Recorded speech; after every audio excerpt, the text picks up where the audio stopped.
Zipper rolls out to the right, pitches off to Taylor, and Taylor's to the 20, down to the 15, down to 10, 5, 4, 3, 2, 1. Touchdown, Billy Taylor! Touchdown, Billy Taylor! Billy Taylor scored a touchdown from 21 yards out. The crowd goes berserk. It was November 22nd, 1969. That they came to Barry, Michigan, all dressed in maize and blue. The words were said, the prayers were read, and everybody cried. But when they closed the coffin, there was someone else inside. Oh, they came to Barry, Michigan, but Michigan wasn't dead. And when the game was over, it was someone else instead. 11 Michigan Wolverines put on the gloves of gray, and as the organ played the victors, they laid Woody Hayes away. Under center is Wangler at the 45. He goes back. He's looking for a receiver. He throws downfield to Carter.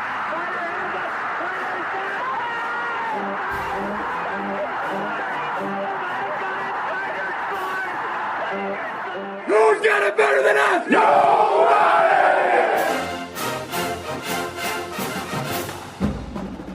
Welcome to the Michigan Man Podcast on Wolverine Sports Radio, a member of the V Sporto Network, and in partnership with SB Nation's Maize and Brew, for Wolverine fans from coast to coast.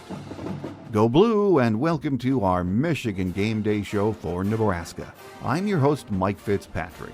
With us today to preview Saturday's matchup and more will be Clayton Sayfie from the Wolverine ON3. Before that, let's start as we always do with my view from Section 17 and a few cuts from Matt Rule's Monday presser. Last week was fun to watch. Sharon and staff turned Bryce and the offense loose, and the results were impressive. They should have been against an undermanned rebuilding program like Central. So it answered a few questions about Team 146. We now see this will not be a smash-mouth, run-it-down-your-throat offense. It might be that eventually, but with the offensive line struggles, it's not now. So we're going to see Chip use Bryce's arm and legs to drive this offense.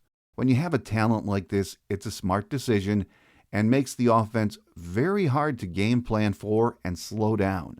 Now, that doesn't mean there won't be mistakes. With a freshman quarterback, even a Bryce Underwood, we're going to see some of those boneheaded plays every once in a while. I mean, that's okay. We're also going to see incredible plays more often, like we saw last week. This week is another trip to one of college football's most difficult venues. Nebraska is off to a 3-0 start, and they have a future NFL quarterback running their offense. They are balanced and look to be much improved from last year. Their defense is the question. The secondary is as good as we'll see this year, but the D-line and the backers are new. And according to Huskers radio guy Kyle Crooks, they are also undersized for a Big Ten front. They are athletic, but not huge. So between the noise and dealing with a hungry Nebraska team looking for a signature win, this is going to take a big effort on both sides of the ball from Michigan. Are we up to it? We'll find out at 3:30 p.m. on Saturday.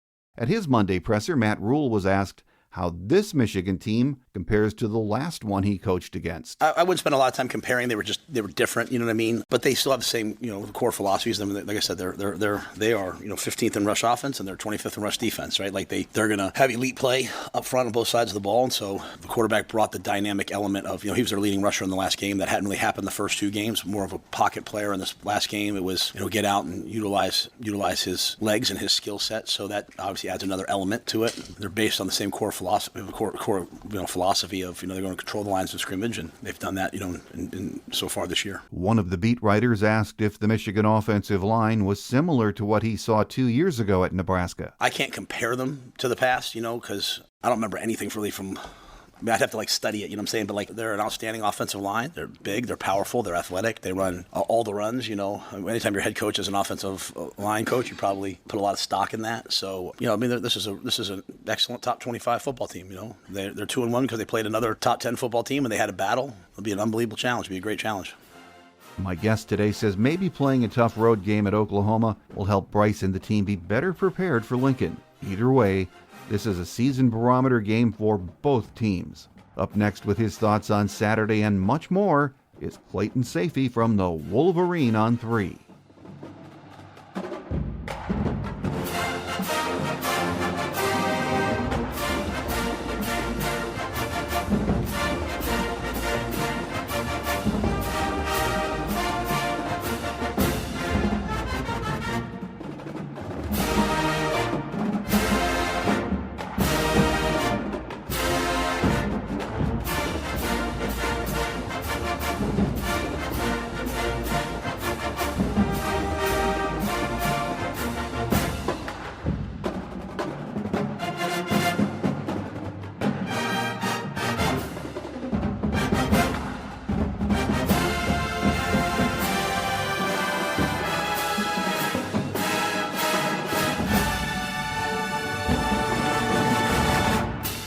Joining us on our game day segment this week as we get ready for another big road test in Lincoln is Clayton Sayfie from the Wolverine ON3. Good to have you back with us, Clayton. Great to be here, especially on a big week. I'm excited. Yeah, it is a big one. I guess everyone, though, is still talking about that offensive performance against Central last Saturday. And, I mean, it should be that easy every week, right? But, it won't be. In all the years I've been around Michigan football, that has to be the biggest 360 I've ever seen as far as game planning goes from week to week. I guess you have to credit Sharon Moore for realizing it was time to let it rip. That might have been one of the most unique weeks in Michigan football history when you think of it. Yeah. First of all, if you go from Saturday to Saturday, right, you had a game against Oklahoma. You'd only had one of those ever, the 1976 Orange Bowl. And it's a devastating loss on the road at an SEC opponent. It's the first time they ever played a true road game at an SEC opponent. And then the next week, your head coach is around. He's helping game plan. Like you said, they made some major changes to, not just a game plan, but their offensive approach is seemingly for the rest of the season, with opening it up for Bryce Underwood through the air with his legs. So you have all that go on. Sharon Moore spent every individual period of practice with the offensive line because they didn't play very well against Oklahoma, and that's his forte. And then he can't be with the team starting at 12:01 a.m. on Saturday. They go out there with Biff Poggi, a 66-year-old former hedge fund manager who drives a $500,000 Rolls Royce and usually wears cutoff T-shirts and shorts when he coaches games, but was mandated to wear sleeves and pants and said he felt like he was wrapped like a mummy. And then they go out there, Mike, and the first play of the game is a deep pass from Bryce Underwood, and it was almost intercepted, but I think they sent a message with that play. One, they wanted to hit on it, but two, they wanted to say, hey, we're here, and we're going to let this kid cook. We're going to let Bryce cook, and he's, this is his offense. He's one of our best players. We have to play to our strengths, and one of their strengths is that they have a dynamic athlete with a great arm and is ahead of the game in terms of being a freshman mentally, and they have to play to him. What is not their strength is probably the offensive line, running the ball against a great defensive front like Oklahoma, all these different things. So they realized, and credit to them, like you said, to Sharon Moore, the rest of the staff, for realizing all that. But some of that is in jest there, but also just looking back on it, it was a crazy, crazy week, and it ended with a 60-point win, which is just amazing. Yeah, and as you said, having Bryce Underwood is, of course, the main reason you would and can open up the offense. The other reason you need to do that is the offensive line play, and I mean, God bless them all. It's just not a power run group as we've seen the last, not last year, but the 3 and 4 years previous to that under Jim Harbaugh. A lot of zone blocking I noticed a lot last Saturday against Central Michigan, and the guys looked a lot more comfortable doing that, didn't they? They did, and I thought that finally, and there is only the third game, so I guess I shouldn't say finally, but, 3 weeks in, it was the first time you really saw them at the line of scrimmage with the push up front, where you were getting that initial surge of, 1, 2, 3 yards, and then, in those zone plays, then you're opening up the holes that way. You're getting to the second level, and they were doing that without two of their starters, Giovanni El-Hadi at left guard, Brady Norton at right guard, Jake Guanera, the redshirt freshman, making his first career start on the right side and looking really good. And I think having talked to Grant Newsome this week in his press conference, Jake Guanera did enough for them to think about who's going to be the starter. So that was an encouraging sign, given that they already had to go with a different offensive line combination. They were already seeing that, Andrew Babalola went down in the preseason. You had your two guards go down. One of them against Oklahoma, the other one in practice last week, and you had other guys step in and play pretty well. And Mike, 4 runs of 10-plus yards in the first 2 games. 3 of them were 50-plus yarders by Justice Haynes. And, the big issue was, where are the 5, 6, 7, 8, 9, 10, 11-yard gains that we're accustomed to seeing from Michigan football? And those showed up, and not just 5, 6, 7, 8. They had 17 of 10-plus yards, a lot of 10, a lot of 11, and Central Michigan had only allowed 4 of those runs of 10-plus yards in their first 2 games. So it's not like everybody was running all over them. One of their strengths actually coming in was the run defense. So that's a encouraging sign for Michigan. Now they have to go do it against a better team. But Nebraska has some warts up front, too. I'm sure we'll talk about that. But very good signs there, and they're getting healthier as well. Yeah, and the other thing that was clear watching on Saturday is that Chip Lindsey knows how to call a football game. His play calling was just outstanding and very timely, wasn't it? It was. And I think that we saw it in the first game against New Mexico. I think maybe against Oklahoma, they overestimated the amount of success they would have on the ground. So they went a little more conservative, figuring they would lean on that. And they've kind of admitted that in some different ways since then. But then he opens it back up against Central Michigan. And he was in his bag, so to speak. Some of the quick throws, the end around to Andrew Marsh, the true freshman wide receiver who scored his first career touchdown. Like you mentioned, going to more some of those zone blocking plays in the run game. Justice Haynes plays well. He has 100 yards for the third straight game. And then a couple design runs for Bryce Underwood, but a lot of downfield passes, a lot of really good throws, and then his ability to run when nothing's there, or even when, hey, I could throw it into this tight window. I have a guy somewhat open. I can throw him open. I know I can make that throw, but I also see green grass in front of me. And Justice Haynes talks about it a lot. Run to green grass. Bryce Underwood did that last weekend, and he himself had 6 of those 17 runs of 10-plus yards. So, now you're looking at an offense that looks really tough to stop. When you watched them on Saturday night, September 6th in Norman, it didn't look like a very dangerous offense. Again, it was Central Michigan, but if you're Nebraska, you have a heck of a lot more to think about when you watch what Michigan did against CMU. Yeah, absolutely. And you can do this because, for one reason, you have Bryce Underwood. And I know my pet peeve with this style of offense has always been you're simplifying what your offensive line does, a lot of zone blocking, and then you're playing to your quarterback and your skill players, which are your strength. I mean, because you're not going to have 5 NFL linemen up front every year. It's just a fact. But going back to what I said at the top of the show, Clayton, what impresses me the most about Saturday, and hopefully moving forward, is that after 2 games, Sharon and staff are basically saying, okay, we're going to do what we do best now, which is not what we're used to seeing at Michigan. And, that took big cojones just after 2 games to make a 360 like that, didn't it? Yeah, and, that's the thing, right? No one wanted to go down to Oklahoma and lose that game. And, the way they played it was kind of a game plan, as far as how the run game was not working and they really didn't pass protect very well. It was kind of a game plan to stay in the game, not necessarily win it, especially when you have that quarterback on the other side. Yeah. John Mateer, who's now the Heisman frontrunner. But for them to pivot that quickly and understand that their best talent is really number 22 in the backfield, Justice Haynes. So you're not going to go away from running him. But, when teams are stacking the box and they think that that's all you have to go to who might be your next best option, or, at some point he'll be better, Bryce Underwood. And so, and that's using all of Bryce Underwood's skills, his running ability, his throwing ability. So I thought those were really important adjustments for them. And it's funny, Biff Poggi said it on Monday night on his radio show that they don't want, or at least he doesn't want anyone to refer to him as a freshman anymore, that he feels like he's taking his steps into being a seasoned player. And it's amazing you can say that about a guy who turned 18 years old a month ago, but that's just how advanced Bryce Underwood is. So that gives you a heck of a shot going into the rest of the season. Well, you would hope so. Now, the defense did what we expected them to do Saturday, throttled CMU. The most enjoyable element of watching the D was what Wink did with Jayshawn Barham on the edge.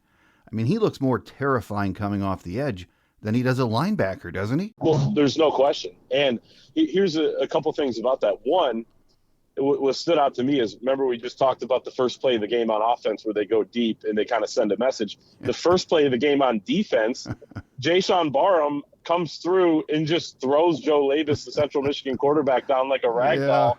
And, it set the tone for what that was going to be. I think he played 27 snaps. All of them were on the line of scrimmage at defensive end, edge rusher, whatever you want to call it. And all of them, I couldn't keep my eyes off of number one because he was so explosive. He was so quick off the football.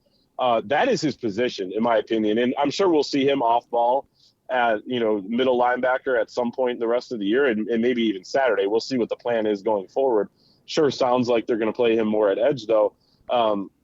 but that's really dangerous. And when I look at this defense overall, what were they kind of missing in the first couple games? It was probably that star player, the difference maker, the person who, as Biff Poggi talked about the other day, the other team has to shift their protections over towards him because he's that good, and then you can free up some other players. Like, they didn't maybe have that gravity yet with the one guy that opponents had to be weary of. And I think Jayshawn Barham at this position is that guy. And again, Nebraska has a lot to think about when they look at Michigan's offense now after the way they played last week, but they also have a lot to think about when they're scouting Michigan's defense and where the heck is number one going to be. Yeah, and I know Wink said we won't see that all the time, but I got to think one of the reasons Wink can play with this is that Cole Sullivan can step in for Barham, and that kid looks more and more like a player, doesn't he? I'm a big Cole Sullivan fan, and he has just impressed me maybe even more than I thought he was going to this year. When you think of the first game where he has an interception and a sack on fourth down, he ended back-to-back drives himself. I thought he looked pretty good, and maybe even better than Jimmy Rolder in the Oklahoma game when he got his opportunity. Oh, yeah. And then last week, making plays again and even lining up at edge rusher himself. I think right now he looked a little small up there and more suited for a traditional linebacker role, but he's got a lot of potential down the road too with their ability to move him around. So I'm excited, and I think that you're totally right. The reason why they were able to move Jayshawn Barham up is because, again, just like on offense, on defense, what are the strengths? One of them's depth and talent at linebacker. So we can move this dynamic athlete, Jayshawn Barham, up to the line of scrimmage because we have other guys who are capable and really probably deserving of playing time on the second level. Oh, absolutely. It works well for everyone. Now, I know this is nitpicking after a blowout, but when you watch games and I look at them with an idea of what's coming next, the secondary play still worries me somewhat. I mean, even against Central, it looked like a fire drill at times when they were getting in their sets on defense. So they really need a guy like Rod Moore back there to get them where they're supposed to be, don't they? I'm fascinated to see what Rod Moore is when he returns. Yeah. He hasn't played in a game since the national championship game over 600 days ago. And, he still looks like he's not necessarily running without any sort of, being impeded by the injury. He does look, when you watch him in warmups, like he's not struggling, but it's just a little bit different, right? He's going to have to round into form. And really, he didn't look like himself early on a couple of years ago when he was coming off of a different knee injury in 2023. And then by the end of the year, he was good to go. So, of course, we all know what he did at the end of the year, especially in the last regular season game in the Rose Bowl. But so it might take a little bit of time when he does get back. But Lamar Morgan, Michigan's defensive backs coach, was talking about it this week, how he just is going to be a calming presence for the secondary. He's going to help with communication, making sure guys are in the right spots and, not having those little errors in coverage that could burn you. And this weekend, I don't know how much he'll play. I think he'll probably will get out there some. Is it going to be 8 snaps? Will it be 12 snaps? Will it be on rundowns? Will it be on passing downs? We'll see. But, this is a really good Nebraska passing attack with Dylan Raiola at quarterback. And I think really good receivers that they got, 2 of them out of the transfer portal. So, yeah, he could definitely help there. But the secondary's got to be better. They're a little thin on depth. So he would definitely help in a lot of ways. But more than anything, I think getting these guys more experience and making sure that they can handle the passing teams like this will be important. For me, really not too many worries with the D, as I said, other than some nitpicking in the secondary. But the punt return game, that's a worry for me. I mean, I love Samaj Morgan, but I would say either he cleans it up or that audition is over.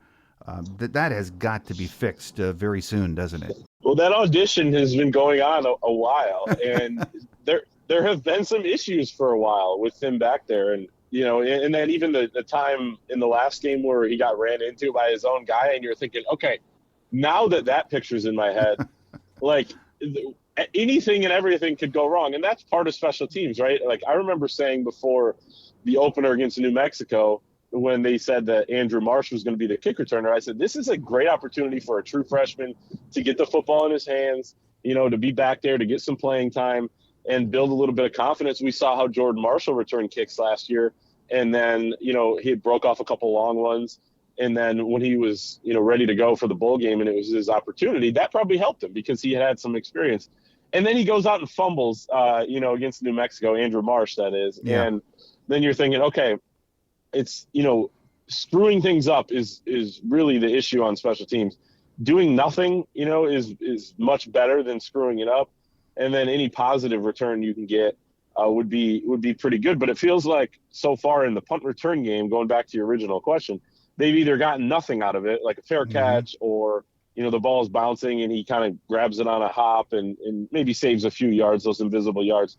Or he screws it up where, he had the muff and they were able to recover the one in the opener, but they've got to clean that up. And there have been some special teams issues this year. And I'm not even counting Dominic Zapata in that because I think he'll be fine. He has missed 2 kicks, but yeah, they got to figure out the special teams. They got to make sure when you go on the road, that's not what loses you the game. Yeah, that is sure. And I'm not worried about Dominic Zapata either. A little surprised at the first 2 misses, but I'm sure he's money long term, so not to worry. As much as I like to say, though, everything is fixed now and we're going to roll into Lincoln and, put on another show, we know this week is a different challenge and the environment alone is a challenge. Do you think playing that night game at Oklahoma a couple of weeks ago in a very similar environment is going to benefit Bryce and the team? There's no question. I mean, from offensive line communication to, just the fact that you have kind of heard that, like, it is weird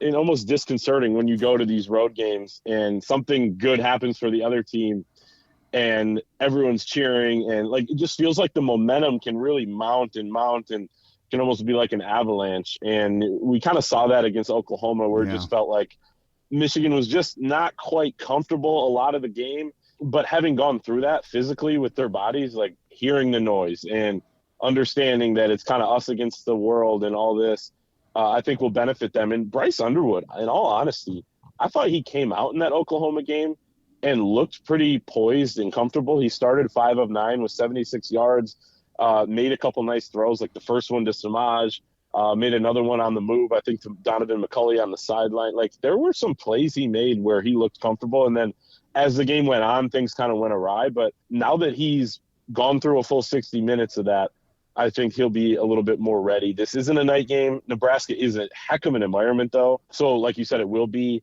pretty similar. But I think, the fact that they not only went against that environment, but played that level of competition, especially the offense. That level of resistance you were getting is important too. And Nebraska played Cincinnati, and that was a tight game. They haven't seen anyone like Oklahoma or like a Michigan. So Michigan's going to be a little bit more ready in terms of just having been in that type of fight so far. Well, one thing that we do know for certain is we're going to see probably a future NFL quarterback under center for Nebraska in Dylan Raiola.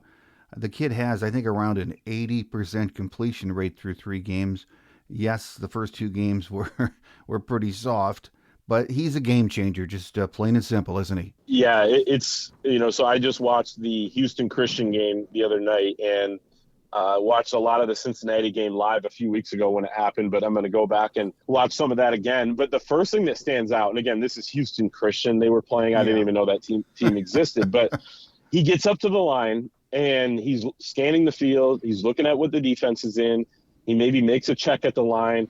And then once the ball is snapped, he knows exactly where to go with the ball. He knows the system in and out. It is apparent that is the case. And so that is, something that Michigan is going to have to counter. And Wink Martindale is probably pretty excited to go against a guy that maybe thinks he knows where the ball is going to have to go. He thinks he knows what the defense is in. Because as we know, he's kind of a master of disguising all that. Yeah. And but man, he throws a really good football. He's big, he's tall, he can see over the line. And like I said, I think the receivers are really good. They got Ja'Cory Barney, who had a really good freshman year for Nebraska last year, but then the 2 transfers, Neziah Hunter from Cal and then Dane Key, who's big and athletic, who came and had a huge year last year from Kentucky. Very, very good. And the thing about Raiola so far, though, is, and that Michigan's going to have to do, get some pressure on him. Of course, every week you could say that, but he hasn't been touched. He has been sacked 3 times, but he's hardly been hit this year. Get in his face, make him uncomfortable, and it can look like a totally different game. When you think of, the difference between Michigan's offense against New Mexico in Michigan's offense against Oklahoma, it was night and day because they were playing a great team, great defense first and foremost. I know they were on the road and that played a factor, but like it's not going to look as comfortable as it has for Nebraska so far going against Michigan. So if Jayshon Barham and those guys can get after them, that would be a great start for, them potentially keeping them, I'd say 17, 21 points, something like that, that in that range, then I think you have a shot to win this game. Yeah, what I think is different, though, Clayton, about Nebraska this year is they are not a one-trick pony. They can run the ball. They have so far. I mean, Biff mentioned in his presser that Emmett Johnson is a big-time back, gets a lot of yards after contact. I mean, they're not Oklahoma, but this will be a good test for Wink's defense, won't it? Yeah, their run game, I think he's a solid back. I don't think he's, and I talked to Sean Callahan, who covers Nebraska for our On3 site, Husker Online, and he's kind of the king of Nebraska over there in the media. And he said that Emmett Johnson, he thinks is okay. We'll see against different competition. It'll be interesting to see in short yardage at the goal line. Can Michigan come up with some stops, save themselves 4 points, and force a field goal as opposed to allowing a touchdown, or getting off the field on 4th and 1, or getting off the field on 3rd and 2, those sorts of things. So, and Michigan's got some big bodies up there. So this Nebraska O-line, which is kind of revamped as well, a couple guys that were out for the season last year, Rocco Spindler, the Notre Dame transfer at right guard, they're going to be challenged more than they have all year. And, so I think Michigan's got to stand up in those big moments against the run, or getting to Raiola on 3rd and 7 or something like that. Those big downs are going to be what decides, how this game goes on that side of the football. Well, Nebraska lost a lot of talent on the D-line last year, and their radio guy, Kyle Crooks, told me they're really an undersized group this year. Very athletic, but they're undersized. The secondary, on the other hand, is very, very good. Maybe one of the best secondaries we'll see all year. So Michigan should have some success running the ball against these guys, and we better, because the secondary, again, is very, very good. To me, that's the key matchup in this game, Clayton. Michigan's offense against that Nebraska defense. It's really going to be fascinating to watch, isn't it? It will be. And how can Michigan fare up front on the offensive line against a defensive line that really hasn't been all that good, right? I don't know where they're going to end up rating in the Big Ten, but, it probably isn't top 8, 9, right? It might be in the bottom half. And, how can, because we saw what happened in the struggles against Oklahoma, but that might be one of the better defensive lines in the country. Oh, yeah. And so Michigan's now not facing that, but again, tough environment on the road, still a good team with a lot of talent and a good secondary, like you mentioned. So interested to see the battle up front, interested to see what kind of separation Michigan's receivers can create. Is this going to be a Marlon Klein, Hogan Hansen game? Can Donovan McCulley, stretch things out down the field? I think they got to give him a chance 1 or 2 times a game on some deep passes, because he can go up and get the football. His catch against Oklahoma where he pinned it against the defender's back kind of reminded me of when you would just, and they didn't do it enough, but when they would go up top for Nico Collins and he would make all those 50-50 balls look like 80-20 or 90-10. It'll be really interesting. Again, Nebraska hasn't really been tested all that much. And you mentioned the run game. When you look back at the Cincinnati game against Nebraska, Brendan Sorsby, the Indiana transfer quarterback, averaged, I think, 7.6 yards per carry. He was the leading rusher for Cincinnati. So there could be some opportunities for Bryce Underwood to run as well. Yeah. And Nebraska, as a defensive unit, gave up over 200 yards rushing to Cincinnati last Saturday. Only gave up 69 passing. So to me, that's the matchup that's going to turn the game. Anyway, final question before we let you get away, Clayton. Not lost in all of this is the fact Sharon wasn't at practice this week, serving the last of his suspension. And of course, he's not going to be there Saturday. Big game for Biff and the staff. Before the season, I think a lot of us had this as a toss-up game. I still do. But what are your vibes heading into Saturday? Yeah, I have it as a toss-up too. And I think that it's interesting because we saw what they did with Biff Poggi as the head coach last week, and they didn't skip a beat. Like, it looked, honestly, it was their best performance right out of 3 games, but it looked like Michigan football. Like, if you didn't look down at who was the head coach or they didn't show him on the TV, like, you wouldn't have known that anything was different because of the way Michigan played.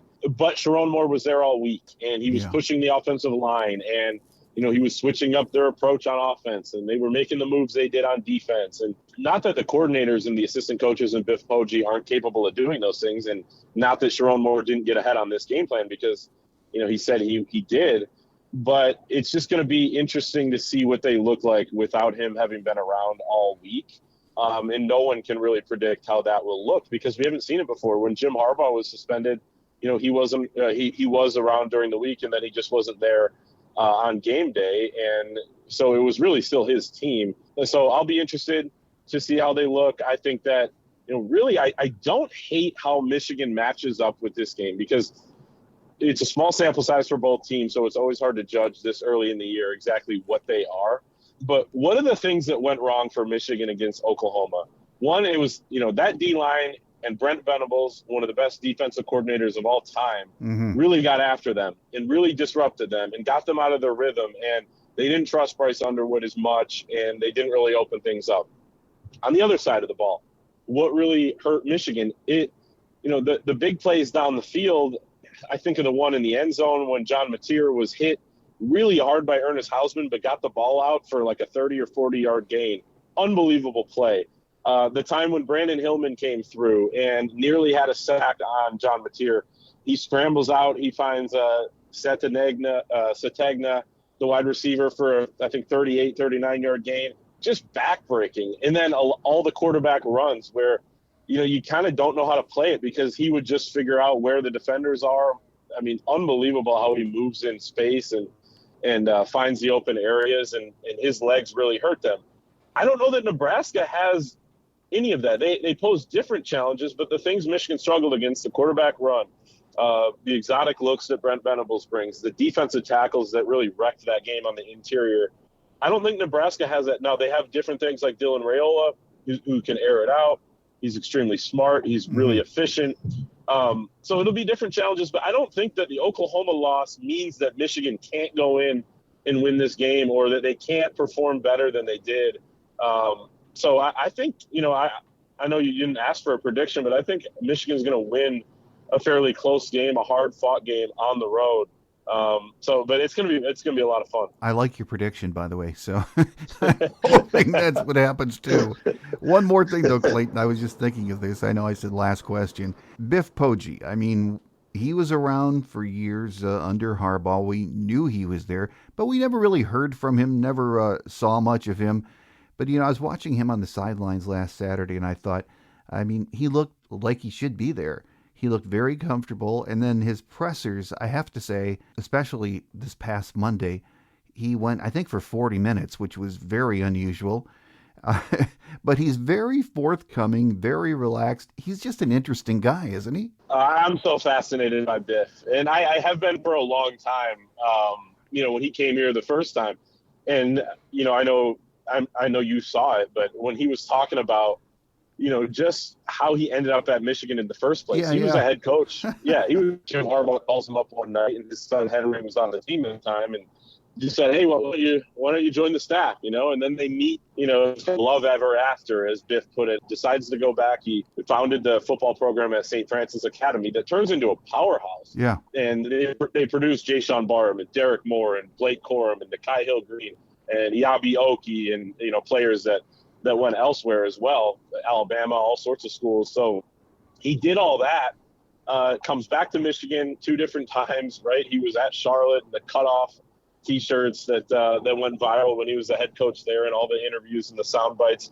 And then it was funny, he was talking about how, when he wasn't very happy about becoming the interim head coach, because he's not happy that Sharon Moore's not able to be there, but he's gladly, willing to kind of carry the torch for a couple of weeks. And he said when he got into the tunnel, he was a little bit kind of like, okay, I got to go do this, and this is going to be weird, and I'm wearing sleeves, and I'm doing all this. And then he said once he walked down the tunnel, he realized, hey, I've done this 300 sometimes. I'm ready to go. And like you said, he did look comfortable.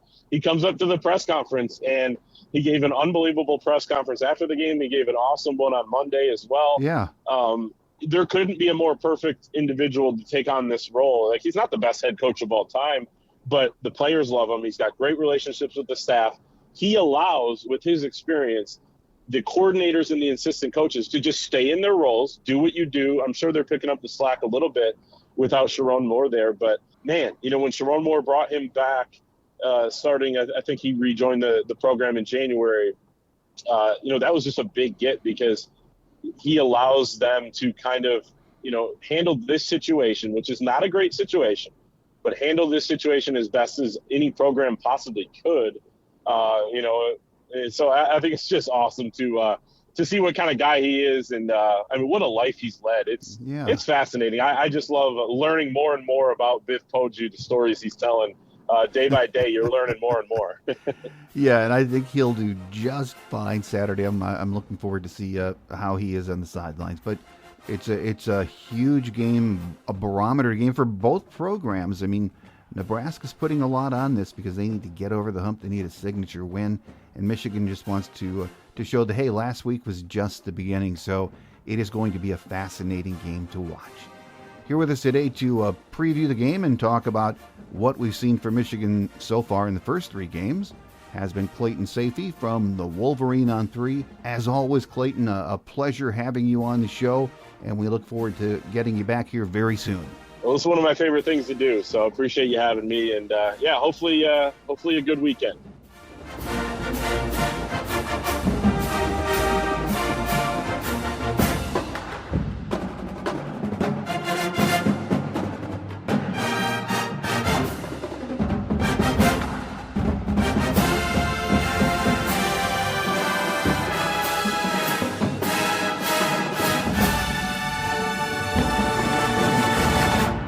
On Quick Hits today, nothing new on the injury front.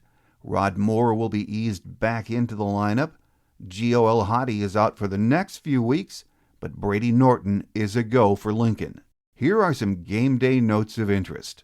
Michigan leads the all-time series against Nebraska with a record of 6-4.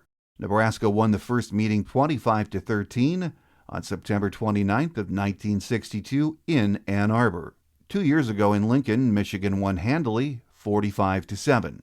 Headman Matt Rule is in his 3rd season. He sports a 12-13 record in Lincoln and is 59-56 overall in 10 years as a head coach. Last year, the Huskers were 7-6 overall, 3-6 in Big Ten play. They finished the season with a victory in the Pinstripe Bowl, beating Boston College 20-15. They are 3-0 heading into Saturday's game. Saturday's contest will be a national game on CBS. Kickoff is scheduled for just after 3:30 p.m. Eastern Time. The weatherman says we're in for another pretty good football day. Cloudy skies with temps in the mid-70s. There is a slight chance of rain. So here we go.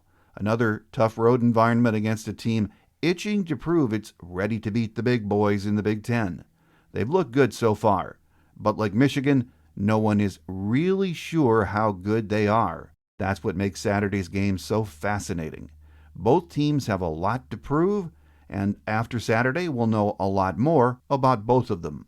Next week, we have a bye, so we'll be back on Thursday to break down the Nebraska game and talk about where Team 146 stands after 4 games. So make sure you join us.